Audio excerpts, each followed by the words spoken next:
ఆంధ్రప్రదేశ్లో 3 పట్టభద్రులు 2 ఉపాధ్యాయ శాసనమండలి నియోజకవర్గ ఎన్నికల పోలింగ్ జరుగుతోంది.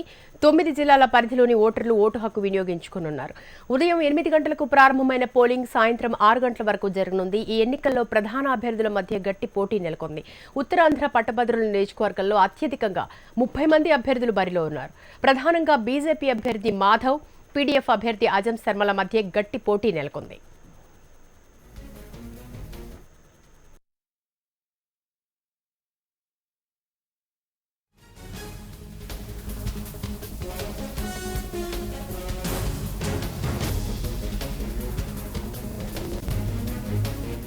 అనంతపురం, కడప, కర్నూలు పట్టభద్రుల నియోజకవర్గాల్లో 25 మంది అభ్యర్థులు పోటీలో ఉన్నారు. అయితే ఇక్కడ టీడీపీ, వైసీపీ, వామపక్షాల అభ్యర్థుల మధ్య ప్రధాన పోటీ ఉంది. అనంతపురం, కడప, కర్నూలు ఉపాధ్యాయ నియోజకవర్గాల్లో 10 మంది అభ్యర్థులు పోటీలో ఉన్నారు. చిత్తూరు, నెల్లూరు, ప్రకాశం జిల్లాల పట్టభద్రుల నియోజకవర్గంలో 14 మంది అభ్యర్థులు పోటీలో నిలిచారు. వీరిలో వేమిరెడ్డి, పట్టాభిరామిరెడ్డి, వై శ్రీనివాసులు రెడ్డి మధ్య గట్టి పోటీ ఉంది. చిత్తూరు, నెల్లూరు, ప్రకాశం జిల్లాల ఉపాధ్యాయ నియోజకవర్గంలో 9 మంది అభ్యర్థులు పోటీలో ఉన్నారు.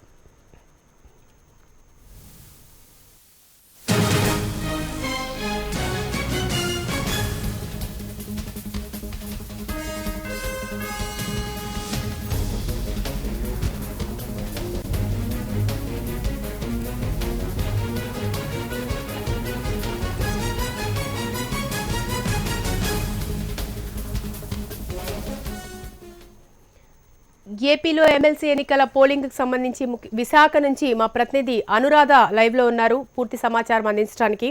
Over to you Anuradha. విశాఖపట్నంలో ఎమ్మెల్సీ ఎన్నికలు ఉదయం 8 గంటల నుంచి ప్రారంభమయ్యాయి. ఇప్పటికే ఓటర్లందరూ కూడా తమ ఓటు హక్కుని వినియోగించుకుంటున్నారు. ముఖ్యంగా ప్రధాన అభ్యర్థులందరూ కూడా ఇప్పటికే తమ ఓటు హక్కుని వినియోగించుకోవడం జరిగింది.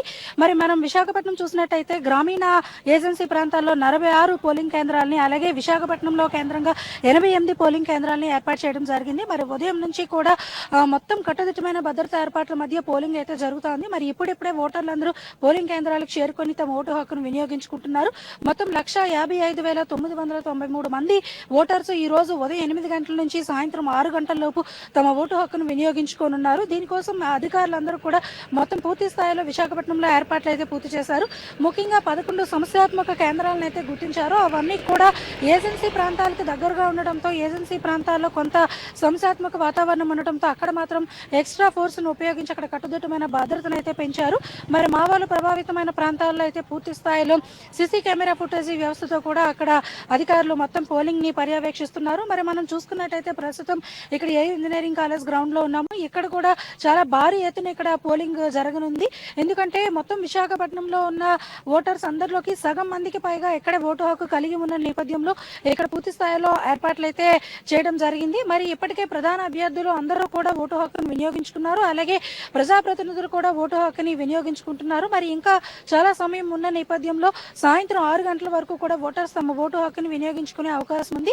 అయితే ఒక పక్క ఓటర్ స్లిప్ అందలేని వాళ్ళు ఎవరైనా ఉన్నట్టయితే వాళ్ళందరికీ కూడా ప్రభుత్వం గుర్తించిన 9 ధ్రువపత్రాలని, ఏదో ఒక ధ్రువపత్రాన్ని చూపించి వాళ్ళు ఓటు హక్కుని వినియోగించుకోవచ్చు. అంటే డ్రైవింగ్ లైసెన్స్ కానీ, ఆధార్ కార్డు కానీ, ఇలాగ ఏదైనా ఒక ఆధారితమైన ప్రూఫ్ ని వాళ్ళు చూపించి తమ ఓటు హక్కుని వినియోగించుకునే అవకాశాన్ని అయితే ప్రభుత్వం కల్పిస్తున్నారు. మరి పూర్తి స్థాయిలో పోలీసు అధికారులు కూడా కట్టుదిట్టమైన భద్రతా ఏర్పాట్లను పూర్తి చేసి ఇక్కడ ఎన్నికల కేంద్రాల దగ్గర, పోలింగ్ బూత్ల దగ్గర ఏర్పాట్లను అయితే పర్యవేక్షిస్తున్నారు. మొత్తం ఓటర్స్ అందరూ కూడా వచ్చి ప్రశాంతంగా తమ ఓటు హక్కును వినియోగించుకునేందుకు కట్టుదిట్టమైన ఏర్పాట్లను అయితే చేశారు.